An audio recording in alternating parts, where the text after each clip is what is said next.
कठोपनिषद के दूसरे अध्याय के तीसरे पाद का आज हम 14 मंत्र करेंगे और 5 मंत्र बचा है। कठोपनिषद पूरा हो जाएगा। यदा सर्वे प्रमुच्यन्ते कामा यस्य हृदि स्थिताः अथ मर्त्यो मृतो भवत्यत्र ब्रह्म समश्नुते। यदा सर्वे प्रमुच्यन्ते कामा ये अस्य हृदि श्रिता। अस्य इस मनुष्य के हृदय में श्रिता सिचुएटेड जो कामनाएं हैं, जो भी इच्छाएं या डिजायर्स हैं, जब वो सारी के सारी इच्छाएं प्रमुच्यते हट जाते हैं, आप उन इच्छाओं से फ्री हो जाते हैं। अथ मर्त्यः अमृतः भवति। तब ये मरणशील, जिसके लिए मरना एक नेचर है, वो मरणशील व्यक्ति अमृत, अमर, इमोर्टल हो जाता है। अत्र ब्रह्म समश्नुते, और वो फिर वहां, अत्र मतलब उस स्टेट में ब्रह्म को एंजॉय करता है। समश्नुते मतलब, अश्नुते मतलब खाना होता है, जनरली मतलब एंजॉय करता है। किसको? ब्रह्म को एंजॉय करता है।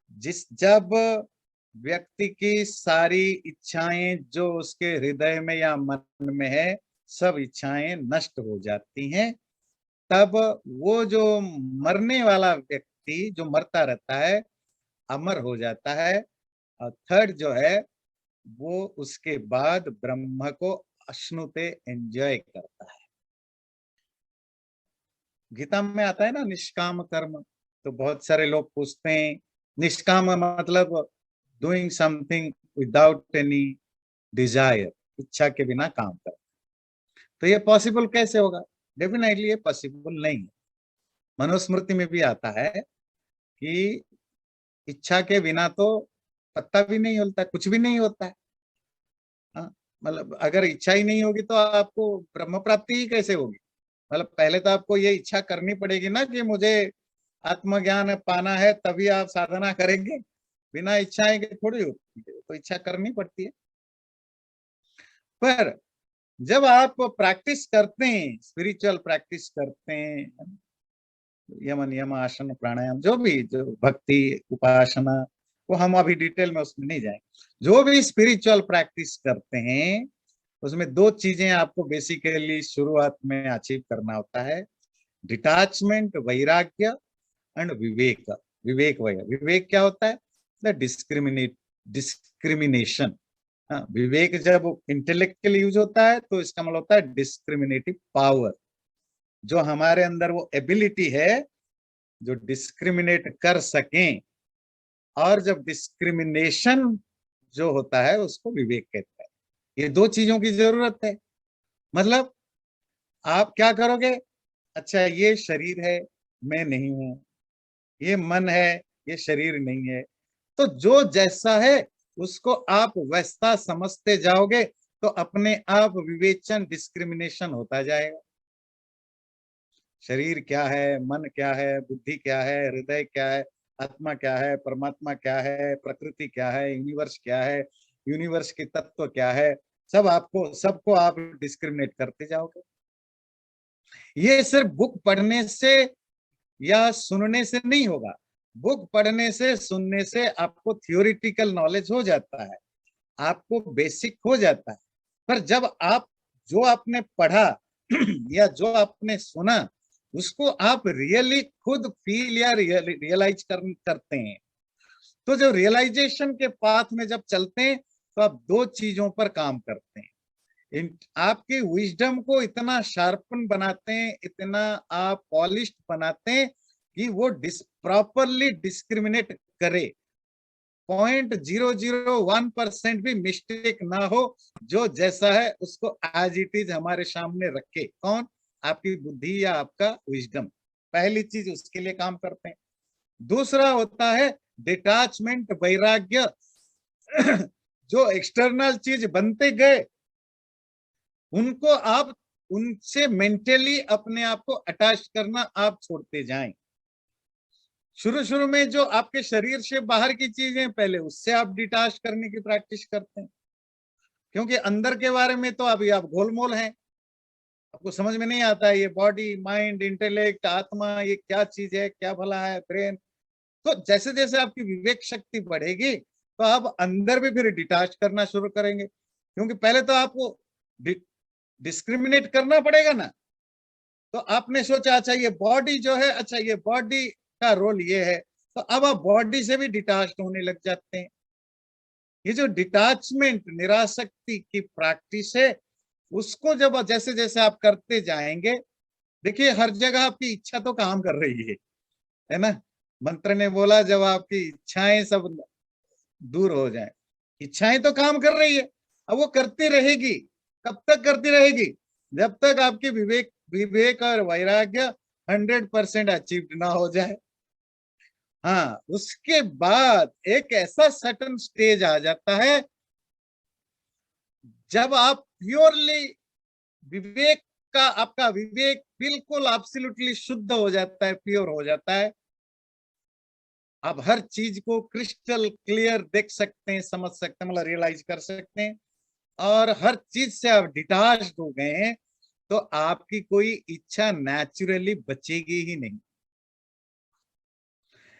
आपको एफर्ट नहीं करना। वो जो निरीच्छा, वो जो निष्कामता, वो एक स्टेज होता है, वो एक स्टेट होता है। उस स्टेट पर जब आप पहुंच जाते हैं, आपको अलग से कुछ फोर्स लगाने की, पुश करने की, कोशिश करने की जरूरत नहीं। आपकी इच्छा बनेगी ही नहीं किसी भी चीज के प्रति। जब आप उस स्टेट में पहुंच जाओ जब इच्छा ही पैदा ही ना हो, तो वो स्टेट जो होता है, उसको अचीव करने के बाद मर्त्य, मरना जिसका नेचर है, इसका नेचर है हम सबका, वो अमृत इमोर्टल बन जाएगा। अच्छा, मरना किसका नेचर है? जो कंबाइंड है उसका नेचर है मरना। जो मिले हुए हैं वही मरते हैं। जहां भी कॉम्बिनेशन, यहां सेपरेशन है। तो अमर कौन होता है? जहां कॉम्बिनेशन नहीं है, जो सिंगुलरिटी है, वही है अमरत्व। हम क्यों मरते हैं? क्योंकि हम बहुत सारे चीजों का कॉम्बिनेशन है। हम तो वो लेमोनेड है, शरबत है। हम उस घर की तरह जो 50 चीजें मिले हुए हैं। तो जब आपकी शरीर, मन, बुद्धि, संस्कार, सब सब चीजें अलग हो गए, केवल आत्मा रह गया। शब्द क्या है? केवल। स्टोर्स में जाते हैं ना, लिखा होता है 11,999 ओनली, है ना। ओनली। मतलब एक पैसा बस रह गया, ओनली। तो वही ओनली, जब वो आत्मा ओनली और कुछ नहीं, बस अकेला हो जाए, जिसको पतंजलि इस स्टेट को, स्टेट का एक नाम देते हैं इस अवस्था का, क्या? कैवल्य। कैवल्य का अर्थ होता है केवल का दशा, केवल की दशा, मतलब स्टेट ऑफ केवल। केवल क्या? ये जो ओनली आप लिखते हैं ना, अमेरिकन स्टोर में पढ़ते हैं ओनली, अब हिंदी में जाएंगे दिल्ली वगैरह जहां भी नॉर्थ, क्या लिखा होता है? सिर्फ, है? 5 रुपए 99, 599, सिर्फ, केवल, केवल 5 रुपए 99 पैसे, है ना। तो ये जो केवल, मतलब और कुछ नहीं, बस यही 1 रुपए, सिर्फ एक पर्सन, केवल एक व्यक्ति, मतलब और कोई चीज मिलावट नहीं। जब आत्मा केवल रह जाए, सिर्फ रह जाए, ओनली रह जाए, तो उस स्टेट का नाम है कैवल्य। रह जाए मतलब क्या बाकी चीजें सब गायब हो जाएंगे? नहीं। आपके आपके माइंड में, आपकी थॉट में, आपकी समझ में, आपकी रियलाइजेशन में जब उसके अलावा और कुछ ना हो, तो वो स्टेज का नाम है, पतंजलि लिखते हैं, कैवल्य। तो वहां कोई इच्छा होगी नहीं। वो जो इच्छाहीन अवस्था है उसको जब अचीव कर लेते हैं तब व्यक्ति मास्टर डिग्री हो गया, अब वो जॉब पाने लायक हो गया। अब इसको क्या रिजल्ट मिलेगा? अब वो मृत्यु से पार पा जाएगा, क्योंकि इस बार तो मरेगा। इस जिस बॉडी में उसने इसको अचीव किया, इस बॉडी को तो नष्ट होना है तो मरेगा, पर दोबारा नहीं मरेगा। क्यों? दोबारा पैदा नहीं होगा। जो पैदा नहीं होगा मरेगा कैसे? तो जब अब वो जो अमरत्व को पा लेता है, जिसको आप मोक्ष कहते हैं, लिबरेशन है ना, फ्रीडम, आजादी को पा लेता है, तो उसका नेक्स्ट स्टेज क्या होता है? ब्रह्म समश्नुते, ब्रह्म को भोगता है, एंजॉय करता है। और ब्रह्म का डेफिनेशन क्या है? आपने उसमें पढ़ा ना, मतलब ब्रह्म को कैसे एंजॉय करेगा? क्योंकि जब हम ब्रह्म कहते हैं, आत्मा कहते हैं, हमारी ह्यूमन नेचर, हमारा ह्यूमन इंटेलेक्ट क्या समझता है? अच्छा, ब्रह्म मतलब ये, आत्मा मतलब ये, जैसे ये गुरु है, ये शिष्य है, ये बड़ा है, ये छोटा है, ये भाई है, ये बहन है, वैसे ही कुछ होगा? नहीं।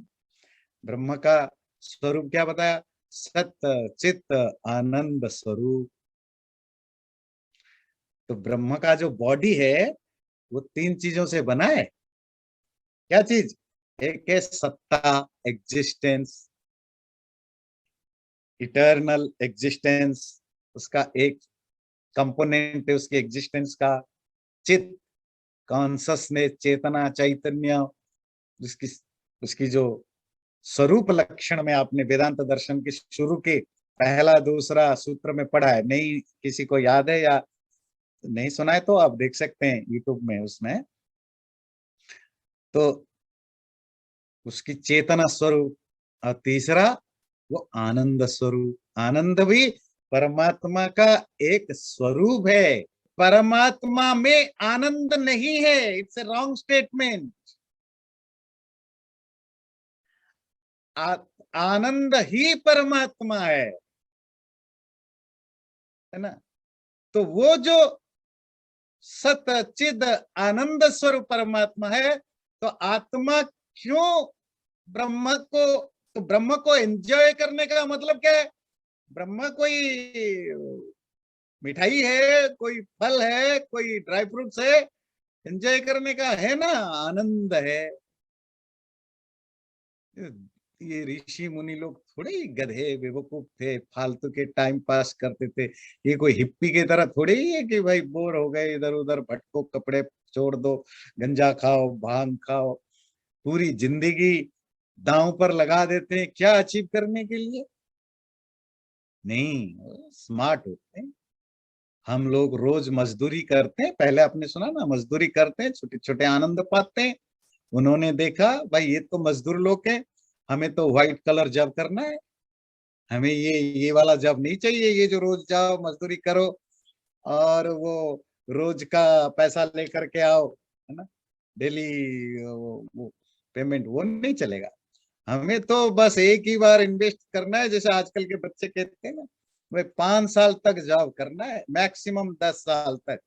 30, मुझे बहुत सारे 2-4 बच्चे ऐसे मिले, बोले टारगेट है 35-36 तक रिटायरमेंट ले लूंगा। और उतना कमा लूंगी 30 तक ले लूंगा, उसके बाद इन्वेस्टमेंट में डाल दूंगा, बस अपना फिर क्या करोगे? एनजीओ वाला सेवा, समाज सेवा, वो पॉलिटिक्स या और कुछ करूंगा, बस कमाना उतने ही करो। स्मार्ट बॉय होते हैं। तो ऋषियों का यही है, भाई एक टाइम इन्वेस्ट करो, पूरा मेहनत करके 24 घंटे 7 दिन पूरा लग जाओ।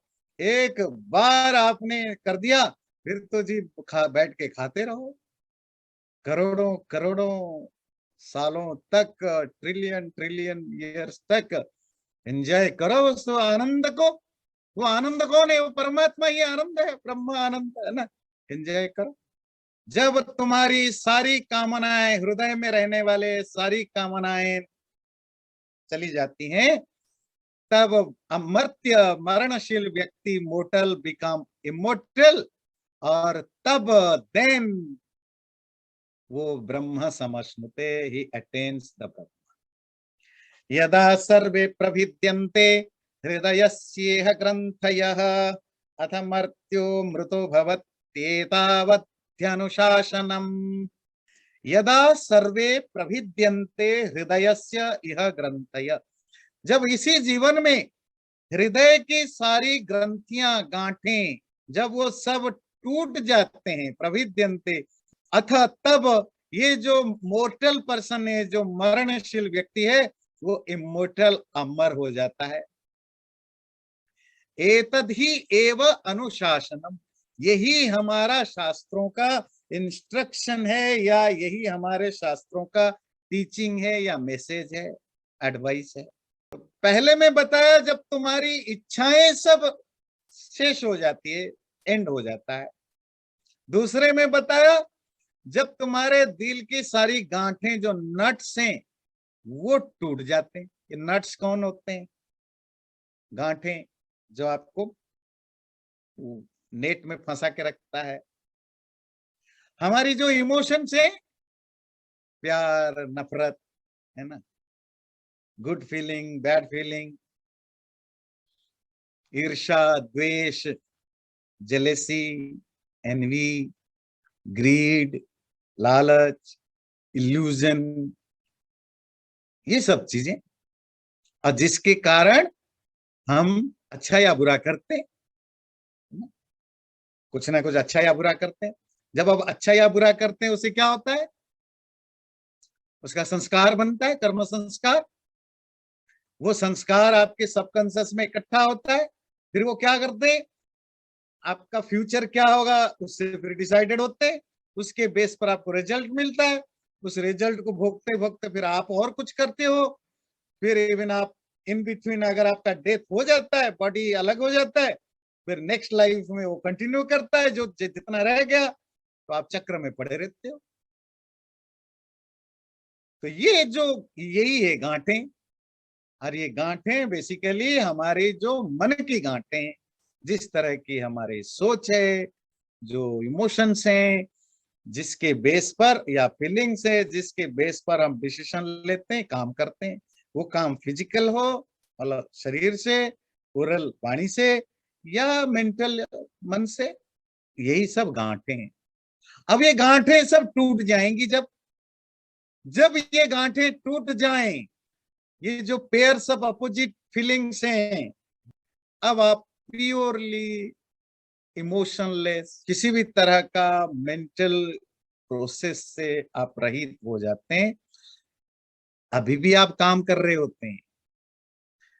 कोई व्यक्ति 40, 45, 50 साल में किसी को अचीवमेंट हुआ, स्पिरिचुअल अचीवमेंट, जिसको आप कहते हो एनलाइटनमेंट हुआ, मतलब उसको पर आत्मज्ञान हो गया, तो अभी तो वो जिएगा ना। हो सकता है पुराने कर्मों के कारण उसको 80 साल, 90 साल, 60 साल, जो भी आगे, जो भी 10, 20, 40 साल जीना है, वो तो जिएगा ना, इसी शरीर के साथ जिएगा। और जिएगा तो खाना भी खाता है, चलता भी है, मेहनत भी करता है, फसल भी उगाता है, मेहनत। अगर आजकल के, पहले तो नौकरी नहीं होती थी, तो वो अगर नौकरी करना पड़े, नौकरी भी करता होगा, क्योंकि पेट पालने के लिए जो भी करना है वो करता है, सरवाइव के लिए। लोगों, क्योंकि समाज में रहता है तो लोगों से मिलता है, बात करता है, किसी का कोई प्रॉब्लम है सॉल्व भी करता है, अपना भी कुछ प्रॉब्लम होता होगा, जूता ठीक गया तो टूट गया तो मरम्मत भी कराता होगा, जो भी वो सब कुछ करता है। पर अब ये प्री एंड पोस्ट स्टेज हो गया ना, ये एक माइलस्टोन हो गया। इससे पहले जो कुछ आप करते थे, उसमें आपका इंटरनल कनेक्शन भी जुड़ा रहता था। आप अटैच्ड होते थे, खुश होते थे, दुखी होते थे, परेशान होते थे, एंजॉय करते थे या दुखी होते थे। एक्सटर्नल आप करते थे, अंदर भी नदी बह रही थी, बाहर भी नदी बह रही थी, दोनों इंटर रिलेटेड थे। अब जो पोस्ट एनलाइटनमेंट है, इसमें एक्सटर्नल एक्टिविटीज तो चल रहा है, अंदर कुछ नहीं हो रहा है, जीरो, सूखा पड़ा, कोई फर्क नहीं पड़ता, क्योंकि सब गांठें फिट गई है, टूट गई है, अब बिल्कुल खुला है, कहीं कोई रुकावट नहीं। जब इस तरह की आपके अंदर की गांठें टूट जाती हैं, तब आप मरणशील व्यक्ति अमृत हो जाता है। यही उपदेश है शास्त्रों का, सब शास्त्रों का उपदेश है। ये कंक्लूड कर रहा है, इसलिए बोला शतं चैका च हृदयस्य नाड्यस्तासां मूर्धानमभिनिसृतैका तयोर्ध्वमायन्नमृतत्वमेति विश्वङ्गन्य विश्वङ्गन्य उत्क्रमते भवन्ति। शतं च एका हृदयस्य नाट्य, दिल में 101 नाड़ियां हैं।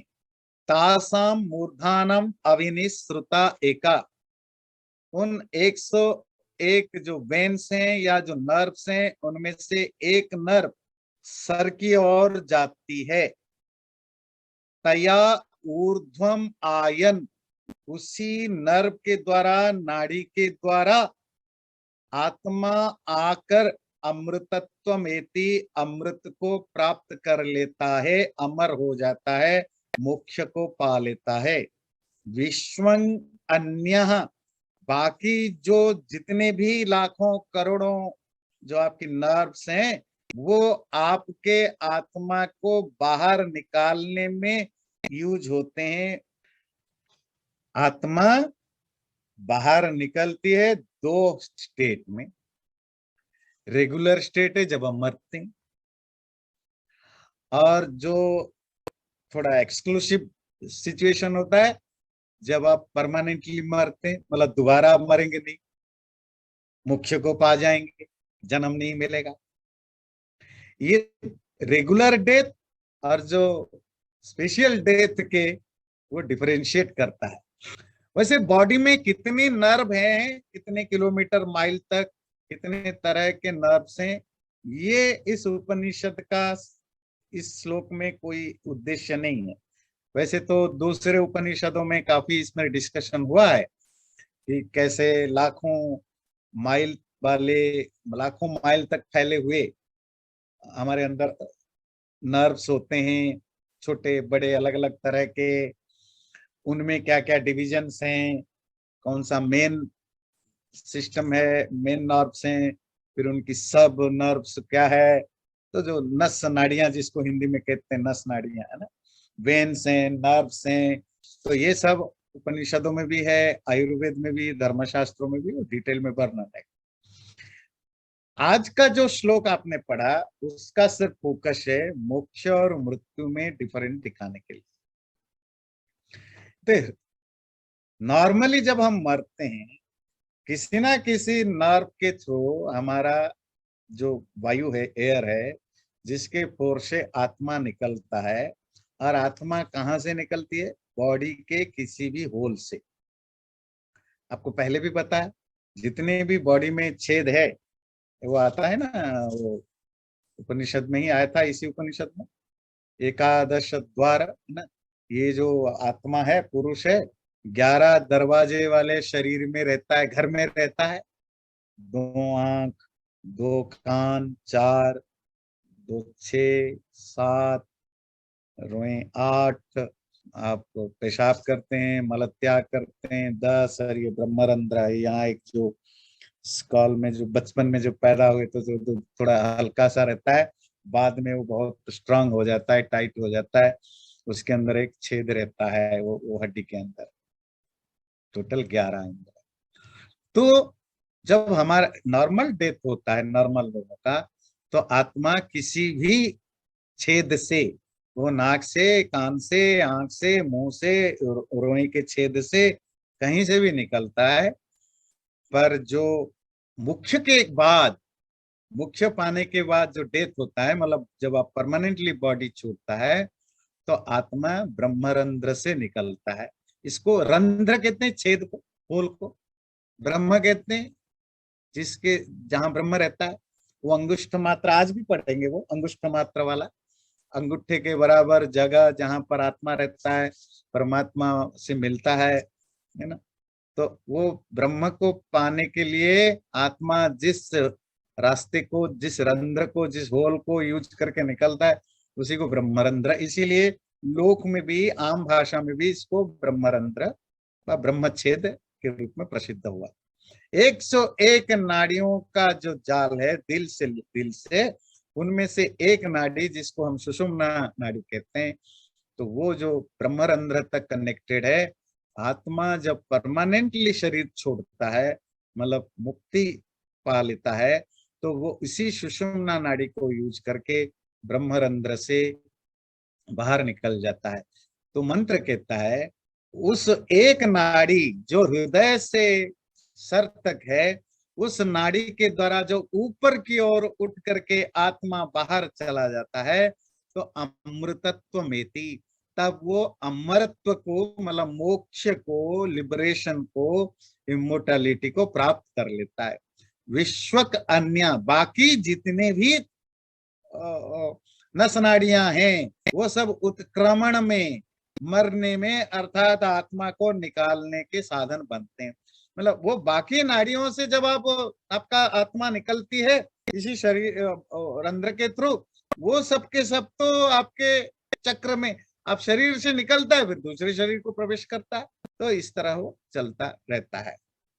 अंगुष्ठमात्रः पुरुषवन्तरात्मा सदा जनानां हृदये सन्निविष्टः तं स्वाच्छरीरात् प्रबृहन् मुञ्जादिवेशिकां धैर्येण तं विद्यात् इति।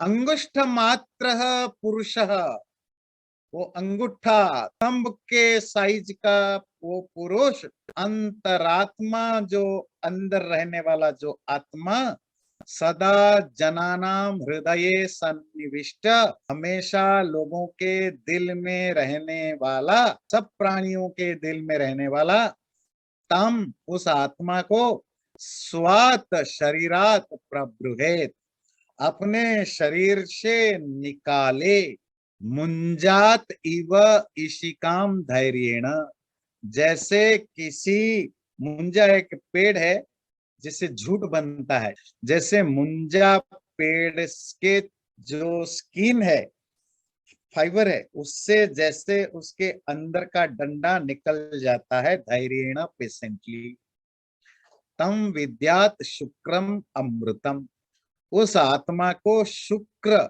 शुद्ध समझना, अमृत इमोर्टल अमृत समझना, तम विद्यात शुक्रम अमृतम इति, उसी को शुद्ध और अमृत समझना।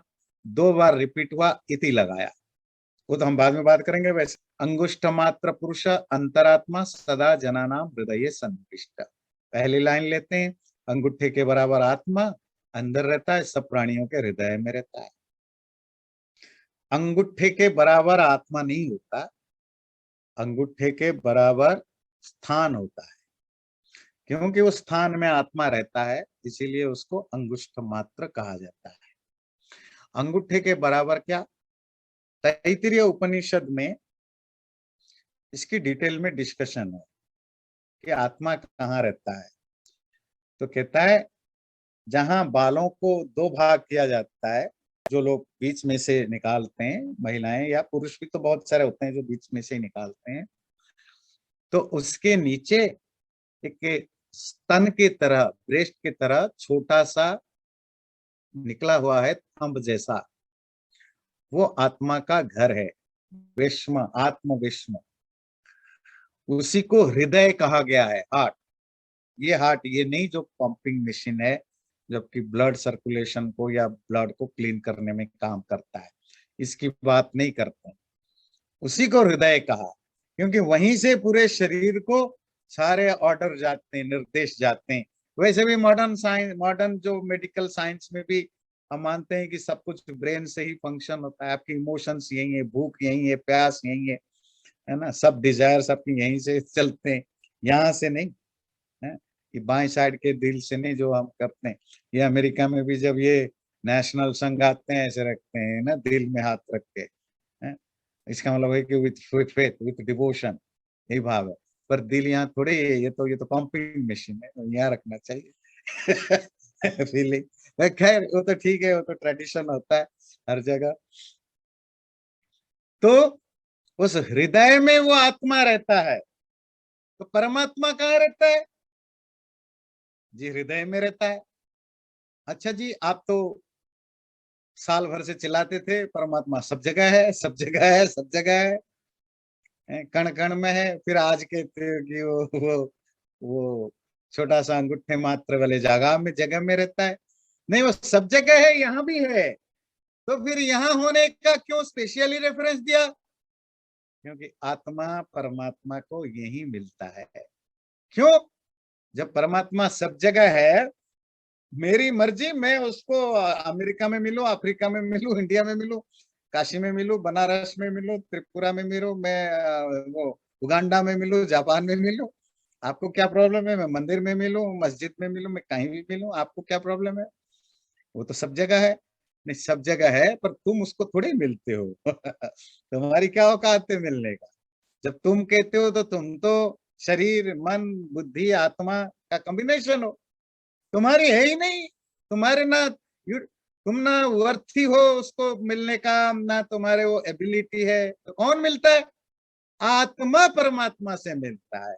और आत्मा परमात्मा से तब तक नहीं बोलो कि मैं ही आत्मा हूं, तुम आत्मा हो, पर तुम्हारी आत्मा जो है वो खिचड़ी बन गई है। ये लेमोनेड का लेमन भी कहेगा मैं भी लेमन हूं। भाई तुम लेमन तो हो, पर अब असली नहीं रहे ना। तुम्हारे अंदर चीनी मिल गया है, पानी मिल गया है, सोडा मिल गया है, बहुत कुछ मिल गया है। ये है जो प्योर लेमन है। है ना? तो हम कौन है? लेमनेड है। और जब ये लेमनेड का पानी, सोडा, चीनी सब अलग कर दो, तब जाकर के लेमन अलग बचेगा। वो है शुद्ध आत्मा, वो है आत्मा। जब तक आत्मा शुद्ध नहीं होगा, परमात्मा को रियलाइज नहीं कर सकता। अच्छा, तो वो शुद्ध हो गया, कहाँ मिलेगा? बाहर क्यों नहीं मिलेगा? शरीर के दूसरे पार्ट में क्यों नहीं मिलेगा? परमात्मा तो सब जगह है, पर आत्मा तो लिमिटेड है। आत्मा छोटा सा है, अनुरूप है, वो पार्टिकल से भी छोटा है, उसमें मूवमेंट नहीं होता, वो सब जगह जा नहीं सकता। तो उसके हाथ पैर थोड़े ही है, नहीं जा सकता। फिर कहा? वो जहां पर आत्मा है वहीं उसको रियलाइज करेगा। तो आत्मा कहाँ है? वो अंगूठे के बराबर स्तन जैसे जगह पर, जो ब्रेन के नीचे मस्तक के अंदर है। तो वो कहाँ परमात्मा को मिलेगा? वहीं मिलेगा। तो आत्मा जब परमात्मा को वहीं पर मिलता है, तो चिल्लाकर क्या बोलते हो कि मैंने कहा आत्मा को मिला? जी अंगूठे मात्र, अंगूठे के बराबर जगह पर मिला। क्या जो बोला गलत बोला या सही बोला? गलत भी है, सही भी है। ये दोनों का मिक्सचर है। अव्यक्त, अनिर्देश्य, कुछ चीजें ऐसी होती हैं जिसको डिफाइन करना मुश्किल है, जिसको सिंगल वर्ड में बोलना मुश्किल है। अगर ऋषि ने बोला कि आत्मा परमात्मा को वही मिलता है, अंगूठे मात्र, अंगूठे के साइज वाले जगह पर, लोगों को कंफ्यूजन होगा। तो मतलब क्या परमात्मा सब जगह में है? सब कुछ है, पर आत्मा की अपनी लिमिटेशन के कारण आत्मा जहां पर है वहीं रियलाइज करता है। इसीलिए इसी इसी स्थान को ही धीरे धीरे परमात्मा का स्थान भी बता दिया गया, लक्षणा से। लक्षणा मतलब इनडायरेक्टली, उस भाव के लिए। और धीरे धीरे आत्मा या परमात्मा का कुछ जगह नाम भी पड़ गया, अंगुष्ठ मात्र। आपको पता है, आज से 15-20 साल पहले जब भारत में आपके घर में कोई भी स्कूटर आए, क्या बोलते थे? बजाज है, उन्होंने बजाज लाया है। इवन जब मारुति आया ना, तो मारुति के बाद तो बहुत सारे कार आए, पर आम लोगों में, इवन पढ़ा लिखा लोगों भी देखे, देखो उसके घर में 2-2 मारुति है, तो देखने जाओ उसमें हो सकता है एक भी मारुति कंपनी का कार ना हो। कार और मारुति सिनोनिमस बन गए, बजाज और स्कूटर सिनोनिम बन गए, हीरो होंडा और कोई भी बाइक सिनोनिम बन जाते हैं। कभी कभी जब बहुत ज्यादा यूज होता है, तो धीरे धीरे वो जो एक नाम है किसी चीज के साथ इतने ज्यादा आइडेंटिफाइड हो जाता है, वो चीज कितने तरह का भी हो, सब उसी को बोलते हैं। आज भी आप गांव में जाओ, शहरों में जाओ, मतलब जो अनपढ़ या कम पढ़े लिखे लोगों के घर में जब वो सोडा पीते हैं क्या बोलते हैं? देखो जी, कोका पी रहा है, कोका पी रहा है। अब आप पेप्सी पी रहे हो, थम्स अप पी रहे हो, स्पिरिट पी रहे हो, स्प्राइट पी रहे हो, वो क्या कहते हैं, फैंटा पी रहे हो, कुछ भी पी रहे हो, बोलेंगे कोका पी रहा है। तो Coke becomes the synonym of any type of soda, soft soda, जो सॉफ्ट ड्रिंक है। क्या होता है ना, जो चीजें पब्लिक में प्रसिद्ध हो जाता है उसी के नाम से। और ये जो एग्जाम्पल दिया, ये दुनिया लैंग्वेज ऐसी ही चलती है। लैंग्वेज के अपने एक लैंग्वेज सर ग्रामर पर नहीं चलता, वो लोक व्यवहार से चलता है जहां इजी यूज होता है। इसी तरह अंगूठे के बराबर जगह पर रहने के कारण आत्मा को भी अंगूठा अंगूठा मात्र बोल दिया गया, अंगुष्ठ मात्र।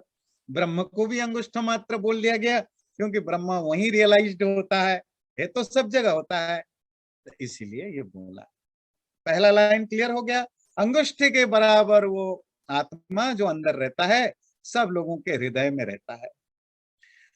वो ज्ञानी व्यक्ति, ज्ञानी मतलब जो मुक्ति को पा लिया है जो व्यक्ति, वो अपने शरीर से उस आत्मा को वैसे ही धैर्य से, बड़े पेशेंस से निकालता है, जैसे किसी स्टक को उसकी ग्रास से मुंजात इव इशिकाम। तो वो एक ऐसा, उसको कैसे करते हैं, वो लंबी लंबी थोड़े बड़ा घास की तरह होता है, तो वो पेड़ को काट के, वो जो प्लांट्स को काट के पानी में डाल देते हैं 10-15 दिन तक, तो थोड़ा वहां सड़ता है। तो जो किसान है, जो फार्मर है, फिर जो थोड़ा सड़ जाता है, फिर इसकी अगले हिस्से को काट के इसको हिला देता है, तो उसके अंदर की जो वो स्टक है, जो डंडा टाइप का है, जो थोड़ा हार्ड है, वो व्हाइट कलर का, वो निकल जाता है, और उसकी जो छिलका है वो रह जाता है।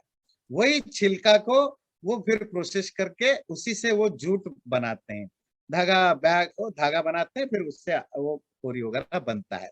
जो अंदर का जो उसकी जो सिंक है, जो उसकी जो डंडा है, उसको निकाल देते हैं। और ऐसा नहीं कि आप जाओ के कर लोगे, मैं जाकर कर लूंगा, नहीं, उसके अपने प्रॉपर प्रोसीजर है।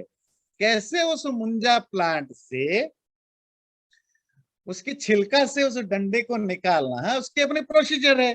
इसी तरह, अच्छा, इसका एक पैरेलल एग्जांपल है। जैसे सांप, कोई भी स्नेक, अपना जो ऊपर का जो स्किन है, स्किन कहेंगे या और कुछ पर्टिकुलर वर्ड है, स्किन, जैसे वो अपने स्किन को, पुराने स्किन को निकाल देता है, और उसकी अपनी प्रोसेस है, टाइम लेता है, पेशेंसली धीरे धीरे उसको पुराने स्किन को निकाल देता है। इसी तरह ज्ञानी व्यक्ति, जो रियलाइज्ड पर्सन है, वो अपने आत्मा को शरीर से आराम से निकाल देता है। आप हम निकालते नहीं, हमारे आप से जबरदस्ती छीन के ले लिया जाता है, आप रोते रहते हो। है ना, मत लो मत लो मत लो, ऐसे मत करो, बड़ा आराम से लो, है ना। पर नहीं, वो आप, आपको आराम से लेना है, आपसे तड़पा तड़पा के लेना है, शाम को लेना है, दिन में लेना है, कब लेना है, वो आप नहीं डिसाइड करते हो। पर जो रियलाइज पर्सन होते हैं, उनमें ये एबिलिटी होती है, वो अपने प्राणों को या अपने आत्मा को कब निकालें और कैसे निकालें, प्राणायाम के। इवन मॉडर्न एज में भी हमने बहुत सारे ऐसे जो रियलाइज पर्सन के सुना है लाइव, अब सच कितना पता नहीं, कि वो प्राणायाम में बैठते हैं, उन्होंने सबको बोल दिया कि दरवाजा खोलना नहीं, 2 घंटे तक, 3 घंटे तक। शिष्यों को या उनके जो साथ रहने वाले लोगों को पता है कि लास्ट टाइम आ गया है, तो वो बोल के जाते हैं, और वो प्राणायाम करके अपने नाक को रोक के अपनी वो आत्मा को निकल जाते हैं, मतलब उनका डेथ हो जाता है। जब वो अंदर जाते हैं तब तक उनको, जो सन्यासी है या साधु है, जो भी है, वो मरे हुए होते हैं, मतलब उनका शरीर से आत्मा निकल जाती है। तो वो अपने प्राणों को कंट्रोल, नियंत्रित करके अपने हिसाब से निकालते हैं। तो वो जो आत्मज्ञानी है, यही कह रहा है वो अपने शरीर से आत्मा को वैसे ही पेशेंटली निकालता है जैसे कोई मुंजा की छिलका से मुंजा के वो जो डंडे को निकाल देता है। लास्ट वाली जो उसकी लाइन है इसी श्लोक का, तम विद्यात शुक्रम अमृतम, तम विद्यात शुक्रम अमृतम, रिपीट हुआ। उसी को आत्मा जानो, वो जो आत्मा वो शुक्र है, शुक्र का मतलब शुद्ध होता है, वही शुद्ध है, वही अमृत है। आत्मा के बारे में ये तो क्लियर है। रिपीट 2 बार क्यों रिपीट हुआ? तो वैदिक लिटरेचर में, मतलब सबसे प्राचीन जो लिटरेचर जो है उसमें बुक पूरा होना, जब ग्रंथ पूरा होता था तो लास्ट लाइन को, लास्ट सेंटेंस को 2 बार रिपीट किया जाता था। जब 2 बार लाइन रिपीट हो जाए इट मीन्स ये लास्ट श्लोक है या लास्ट सूत्र है या लास्ट मंत्र है, ये इसी के साथ ये पूरा बुक या बुक का चैप्टर पूरा होता है, बुक पूरा होता था। तो इसका मतलब ग्रंथ यही पूरा हुआ। पर एक श्लोक और बाकी है, वो क्या है? वो फलश्रुति है, वो बाद में जुड़ा गया। फलश्रुति जितने भी हैं, खास करके जो वैदिक लिटरेचर में, क्योंकि कोई वैदिक लिटरेचर में कोई फलश्रुति नहीं, फलश्रुति क्लियर हुई ना, फलश्रुति मतलब ग्रंथ के आखिर में ये बताया जाए इसको पढ़ने से ये फायदा हुआ, इसको पढ़ने से ये फायदा वगैरह। ये वैदिक लिटरेचर में कहीं नहीं मिलता है ना, सूत्र ग्रंथों में या मंत्र लिटरेचर में या वेद ब्राह्मण आरण्यक उपनिषद, बाद में जो सूत्र ग्रंथ है ये सब नहीं मिलता, वो बाद में बहुत है। तो वो फलश्रुति देखते हैं जो मृत्यु प्रोक्तान नचिकेतोऽथ लब्ध्वा विद्यामेतां योग विधिं च कृत्स्नम् ब्रह्म प्राप्तो विरजो अभूत् विमृत्युरन्योऽपि एवं यो विदध्यात्ममेव। उस नचिकेता ने मृत्यु के द्वारा कही गई इस विद्या को, जो कि कृच्छ्नम योग विधि, ये कृच्छ्न कहते हैं होल, पूरा का पूरा, ये पूरा का पूरा मोड ऑफ योग, योग का एक विधि है, एक सिस्टम है। नचिकेता ने इसको जानकर ब्रह्म प्राप्त, ब्रह्म को प्राप्त कर लिया। विरज, और हर तरह के इम्प्यूरिटी है उस इम्प्यूरिटी से अलग हो गया, मतलब प्योर बन गया। विमृत्यु, और तीसरा मृत्यु को भी पार कर गया, मतलब इमोर्टल हो गया। अब अन्योपि एवं यो विदध्या विदध्यात्ममेव, और कोई भी, ये तो नचिकेता को मिल गया, पर आप में से या कोई भी व्यक्ति अगर इस मृत्यु के द्वारा बताई गई विद्या को पढ़े, समझे, प्रैक्टिस करे, उसको भी यही क्या, ब्रह्म की प्राप्ति, सभी तरह के दोष से रहित और मृत्यु को पार कर जाएगा। ये फलश्रुति है। तो नचिकेता ने मृत्यु के द्वारा बताई गई इस बात को सुना, समझा, प्रैक्टिस किया, उसको मोक्ष मिल गया। आप सुना, प्रैक्टिस करो, समझो, प्रैक्टिस करो, आपको मोक्ष मिल जाएगा। वैसे मोक्ष का रास्ता मिल गया, और क्या चाहिए। कठोपनिषद पूरा हुआ। जिनमें भी क्वेश्चन है कमेंट से बाद में करेंगे। आज ये पूरा हो गया कठोपनिषद। ओके, अभी तक हमने 4 उपनिषद कर लिया। पहले, सबसे पहले हमने क्या था, मांडुक्य उपनिषद, ईशा उपनिषद, फिर केनो उपनिषद, फिर हमने किया कठोपनिषद। तो 4 उपनिषद पूरा हो गया। जिन लोगों ने पहले के उपनिषद नहीं सुना है वो YouTube चैनल में जा सकते हैं। अगले बार जो हम उपनिषद करेंगे वो है प्रश्नोपनिषद, उसकी जो इंट्रोडक्शन वगैरह हम अगले बार देंगे। चैनल को सब्सक्राइब जरूर करें और वीडियो अच्छा लगे लाइक भी जरूर करें।